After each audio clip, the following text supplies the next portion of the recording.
როცა ვსაუბრობთ რატომ მოკლეს ჩარლი კირკი, არსებობს ერთი მიზეზი, რომელიც ალბათ ყველაზე დამაჯერებელია მისი სიკვდილის მიზეზებს შორის.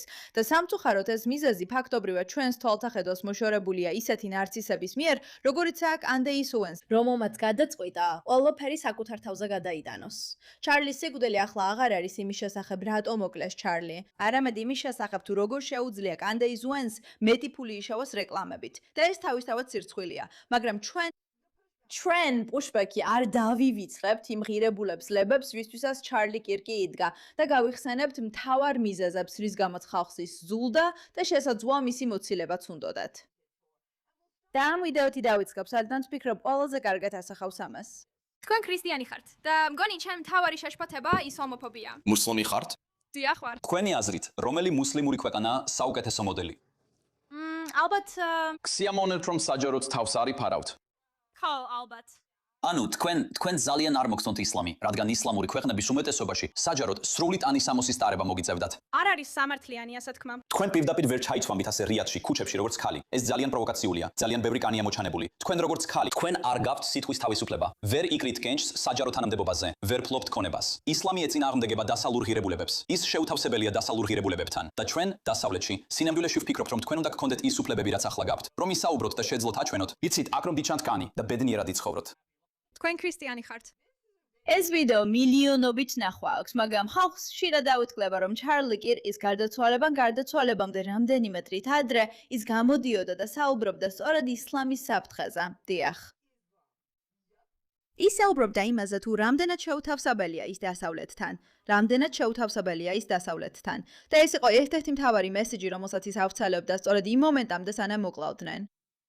არა, მე არ ვარ კენდაისის კონსპირაციის თეორეტიკოსი, მაგრამ ვფიქრობ, რომ მაინც გვაქვს ვალდებულება დავუსვათ ამაზე კითხვები და თუ ამაზე კითხვებს არ დავსვამ, მაშინ მაინც უნდა გვახსოვდეს ის საკითხები, რისთვისაც ის იბრძოდა და რაზეც დასავლურ საზოგადოებას ახსენებდა. მოდით ნახოთ ეს ვიდეო, სადაც ის საუბრობდა სულ რამდენიმე დღის წინ. რამდენიმე დღით ადრე სანამ მას მოკლავდნენ. მოგესალმებით გადაცემაში პუშბექი, მე ვარ ამირ ქეი, ჩვენი წამყვანი. ძალიან საინტერესო განცხადება გვაქვს მალე, ასე რომ აუცილებლად გამოიწერეთ არხი, ჩართეთ შეტყობინებები, გააზიარეთ და აკომენტარეთ, გაავრცელეთ. დაჩით ჩვენთან. ეხლა თქვენ მოძრაობის ნაწილი ხართ, მოძრაობის, რომელიც ეწინააღმდეგება იმ ყველაფერს, რაც ცდილობს გაანადგუროს ჩვენი დასავლური საზოგადოება, რომელიც ჩვენთვის ძალიან ძვირფასია. ჩვენ გვაქვს მისია და შევჩერდებით, ასე რომ მოგესალმებით. ძალიან გვიხარია რომ აქ ხართ. თუ გსურთ დააფინანსოთ ჩვენი გადაცემა, აუცილებლად მოგწერეთ ელფოსტაზე info@amirak.com.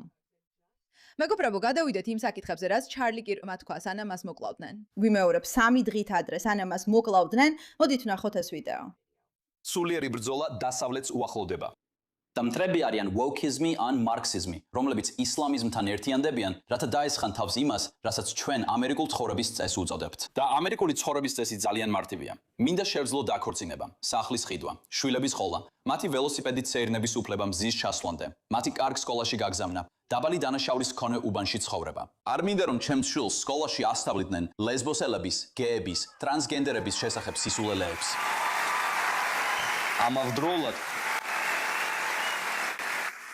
ამავდროულად არ მინდა რომ მათ დღეში 5 ჯერ მოусმინონ აზანის ხმას. ეს მნიშვნელოვანია. ჩვენ გვინდა ამერიკული ცხოვრების წესი, რომელიც სხვათა შორის ქრისტიანული სამყაროა. ქრისტიანებმა ჩვენი მსხვერპლი, ჩვენი შრომა, ჩვენი ხედვა, წმინდა წერილების ნაყოფი მოგცა. ეს პირდაპირ ამ ვიდეოში ის საუბრობს იმაზე, რაზეც ჩვენ ყოველთვის ვსაუბრობთ, არა მხოლოდ ისლამურ საფრთხეზე, არამედ იმ ეგრეთ წოდებული ვოკ მარქსისტულ სოციალისტურ საფრთხეზე, რომელიც გაერთიანდა დასავლური საზოგადოების გასანადგურებლად. და სწორედ ამას ასახელებდა ის ყველაზე დიდ საფრთხეთ. ჩვენ ვიცით, რომ ადამიანი, რომელმაც სავარაუდოდ მოკლა ის არის ტაილერ რობინსონი, რომელიც ამას ტრანს უფლებებისთვის აკეთებდა ვოკ ექსტრემისტული მარქსისტული შეშლილი იდეოლოგიის წინააღმდეგ, რომელიც ქაოსის შექმნას ცდილობს. მაგრამ ეს ორი რამ ერთმანეთთან ხელშაკიდებული მოვიდა და ის ამაზე ღიად საუბრობდა. ეს ვიდეო მისი მკვლელობიდან 3 დღით ადრეა გადაღებული და მაინც რატომღაც ეს არ არის მთავარი რამ, რაზეც ხალხს ყურადღების გამახვილება სურს.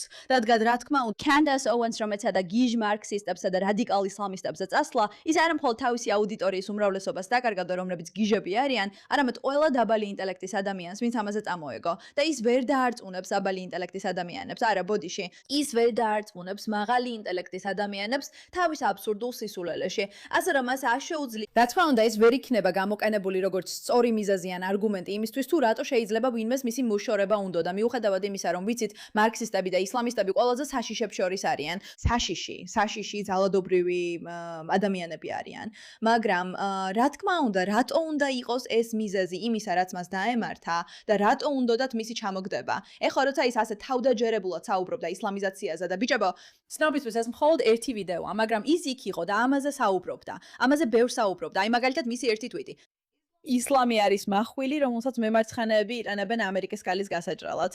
ეს საკმაოდ მძაფრი განცხადებაა და აი კიდევ რამდენიმე ვიდეო უფრო და უფრო მეტი ვიდეო, სადაც ის ამ თემაზე საუბრობს. თუ ჩვენი ყველაზე დიდი ქალაქი მუსლიმ მერს აპირებს ჩაბარდეს, უნდა გადავდგათ ერთი ნაბიჯი უკან 24 წლის შემდეგ 9/11-ის. და ასეც მოხდა. მამდანი მოიგო და სწორედ ამაზე საუბრობდა ის. და ყველას უბრალოდ დავიწყებული აქვს ეს. და უნდა დაუსვათ საკუთარ თავს კითხვა. რატომ გავგზავნეთ ასობით ათასი ახალგაზრდა კაცი და ქალი ერაყში და ავღანეთში საბრძოლველად? თუ ეს იდეოლოგია მაინც მოვიდოდა ამერიკის შეერთებული შტატების ყველაზე დიდ ქალაქში, ნიუ-იორკში. ზემოდან ქვემოთ უნდა გავიგოთ, რომ ეს პარაზიტული იდეოლოგია მიზნად ისახავს დაპყრობას ისე, რომ თქვია არც კი გაისროლოს. ეს არ კეთდება ტანკებით, ნაღმთქორწნებით ან დრონებით. დაპყრობა სამშობიაროების გზით ხდება. დაპყრობა მშობიარობის ოთახში ხდება. ახალი ბავშვების მასობრივი წარმოება, რომლებიც შემოჰყავთ მასობრივი იმიგრაციით. და შეიძლება თქვათ ჩარლი უბრალოდ აჭარბებ. მინეაპოლისის მერი მალე მუსლიმი იქნება.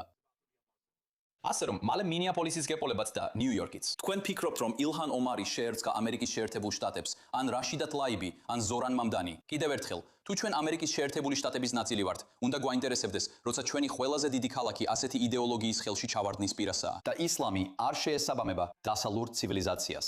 ისლამი წინააღმდეგობაშია ყველა იმ თავისუფლებასთან, რომელსაც ჩვენ ვსარგებლობთ. That's ambo, Charlie.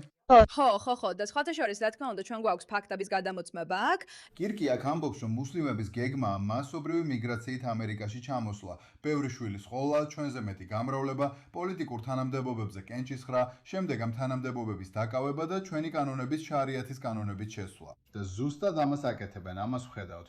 ესწერე რომ ერთ-ერთი კითხვა რაც შეიძლება გაგიშნეთ არის, რამდენად სერიოზულია ეს პრობლემა, რამდენი შვილი ყავთ თეთრ ოჯახებს მუსლიმურ ოჯახებთან შედარებით. მოდით შევადაროთ თეთრების შობადობა ამერიკაში მუსლიმების გლობალურ შობადობას, რადგან მუსლიმები მასობრივად მიგრირებენ ამერიკაში. მოდით უბრალოდ შევხედოთ ამას, ეს მართლაც ძალიან შემაშფოთებელია. შეერთებულ შტატებში თეთრთა შორის წელიწადში დაახლოებით 8 მილიონი დაბადებაა.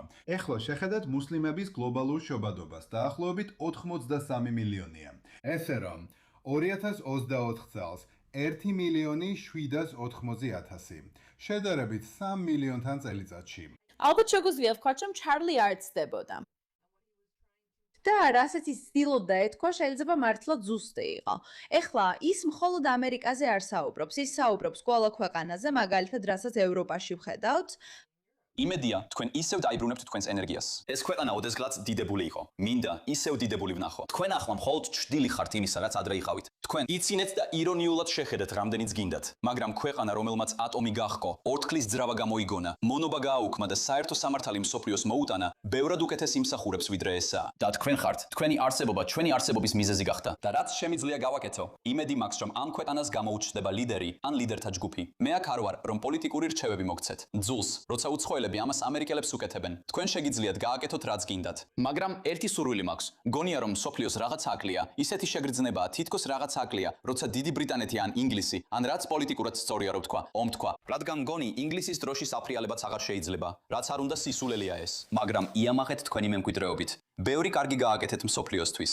შეწყვიტეთ ბოდიშის მოხდა. დაიბრუნეთ თქვენი ენერგია, თქვენი სიცოცხლის უნარიანობა. დაიბრუნეთ ის, რამაც ინგლისი და დიდი ბრიტანეთი ასეთ გამორჩეულ ადგილად აქცია. იმედი მაქვს, ამას ისევ დაიბრუნებთ. და იმედი მაქვს, უარს ითქვით მულტიკულტურალიზმის მომაკვდავ ნარატივზე და დაუბრუნდებით იმ ფუნდამენტურ ჭეშმარიტებას, რომ ძლიერი ბრიტანეთი ნიშნავს ძლიერ მსოფლიოს და შესაბამისად ძლიერ დასავლეთს. ჩვენ შეგვიძლია დავიცვათ ყველაფერი, რაც კარგია, ჭეშმარიტია და მშვენიერია. დასაკვირველია ისლამისტებს ეს არ მოსწონს, რადგან მათ არ უყვართ ადამიანები, რომლებიც ასე თავდაჯერებულად და მშვიდად იცავენ საკუთარ ღირებულებებს და იციან ვისთვის დგანან. და ძლიერი ბრიტანეთი, რა თქმა უნდა, ქრისტიანული ბრიტანეთია. ეს კი ეწინააღმდეგება ისლამისტურ რწმენას იმაზე, რაც ხდება. ანუ ეს შემთხვევით მართლაც საოცარია ეს ინტერვიუა, ხო ასეა? ისევ რამდენიმე თვით ადრე სანამ მას მოკლავდნენ, ნახეთ ეს. კითხვა, შეესაბამება თუ არა მაკრო ისლამი დასავლურ ღირებულებებს? მაგრამ რა თქმა უნდა არა, ამის სამი მთავარი მიზეზია. ისლამი არ აღიარებს სიტყვის თავისუფლებას, ისლამი არ აღიარებს რელიგიის თავისუფლებას და ისლამი არ აღიარებს მეჩეთისა და სახელმწიფოს გამიჯვნას. ეს სამი რამ დასავლეთისთვის მიუღებელია. მუსლიმურ უმრავლესობის ქვეყანაში თქვენ არ შეგიძლიათ უმეტეს მუსლიმურ უმრავლესობის ქვეყნებში თქვენ ვერ გააკრიტიკებთ წინასწარმეტყველ მუხამედს. უმეტეს მუსლიმურ უმრავლესობის ქვეყნებში თქვენ არ გაქვთ რელიგიის თავისუფლების იგივე ძლიერი დაცვა. და ბოლოს, მაშინ როცა ჩვენ დასავლეთში ძალიან ფრთხილად ვეკიდებით რელიგიისა და სახელმწიფოს ერთმანეთში არევის საკითხს, მათ ევალებათ რომ რეალურად ჩაერიან სახელმწიფოში და სცადონ მისი შეცვლა ისე, რომ ის უფრო ისლამური გახდეს ისლამის ძირითადი სვეტების გარშემო. და ბოლოს, რაც მინდა ვთქვა არის, ვერ ვხედავ ვერც ერთ დასავლურ ქვეყანას, რომელიც უფრო ისლამური გახდა და ამასთან ერთად უკეთესი ადგილი გახდა საცხოვრებლად, უფრო ბედნიერი ან თავისუფალი. რომელი კრიტერიუმით უბრალოდ ბედნიერება, ცხოვრების ხარისხი, ყველაფერი ცხოვრების ხარისხიდან დაწნებული, კულტურული ერთიანობით, იმით, სურთ თუ არა ადამიანებს იქ ცხოვრება. გულისხმობ აქ დავადებულთა შობადობის მაჩვენებლებამდე. კიდევ ერთხელ ვინც ამას უყურებს სიტყვის, თქვენი კრიტიკა თავად რელიგიის მიმართაა თუ არა მუსლიმი ადამიანების.